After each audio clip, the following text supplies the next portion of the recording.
A lot of people think that hippies came from the 70s, but the subculture actually started in the late 1960s. My name's Nicole, and I talk about the intersection of sociology and fashion. If you enjoy this kind of content, please subscribe so you'll never miss a fashion discussion. In this video, I'm going to talk about features of the style, what influenced the movement, its effect on culture today, and what I consider the absolute visual value, as I like to call it. What is hippie fashion? Hippie style was all about mixing cultures, getting in touch with nature, embracing colors and patterns, and rejecting war and consumerism. In this time, silhouettes ranged, but there was a consistent loose boxiness. It was the genesis of tie-dye and often sported denim, long hair, and beads. Many popular looks within the style incorporated pieces from other cultures. For example, the Afghan coat, paisley pattern, and Native American footwear. What influenced the hippie style movement? Hippie style was a counterculture to a lot of the socio-political issues happening during the 1960s. There was a frustration with the Vietnam War, nuclear programs, consumerism, racial injustices, women's rights, and traditional social expectations. The style did not seek answers from their parents or institutions. Instead, they looked to escape in a colorful world of multicultural peace, love, and freedom. Lots of freedom. Mod style actually dwindled down quite a bit due to this movement. The Beatles are a pretty good example of this transition. They fully embraced the hippie movement later into the decade, especially with their famous trip to India where they met their spiritual guru. This continued to influence the style, strengthening its relationship with India and the Eastern gaze. The style did not see answers in its immediate surroundings, so it looked elsewhere. I'd also like to note that there was a lot of appropriation during this period, and just to add a little meaning to the word because I think it's taken out of context a lot, it's not that using elements from other cultures is appropriating, more so using elements from other cultures in a new way is appropriating. And it can be good and bad. From a perspective of human behavior throughout the history of time,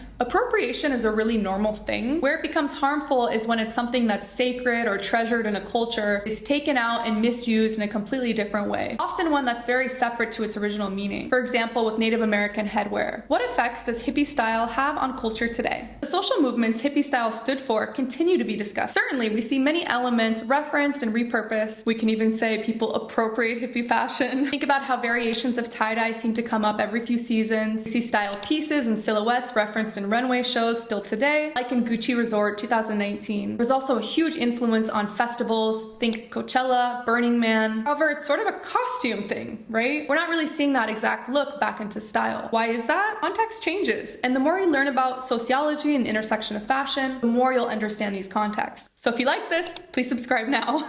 Also, if you're enjoying this, please give it a like. It helps apparently with the algorithm. Back to the program. What is the absolute visual value of hippie fashion? If I were to summarize the absolute visual value of hippie fashion in 3 words, I would say multicultural, escapism, and counter control. What do you guys think? I hope this video helps clarify the meaning of the style. Again, please subscribe if you like thinking about the intersection of fashion and sociology. Thanks for watching!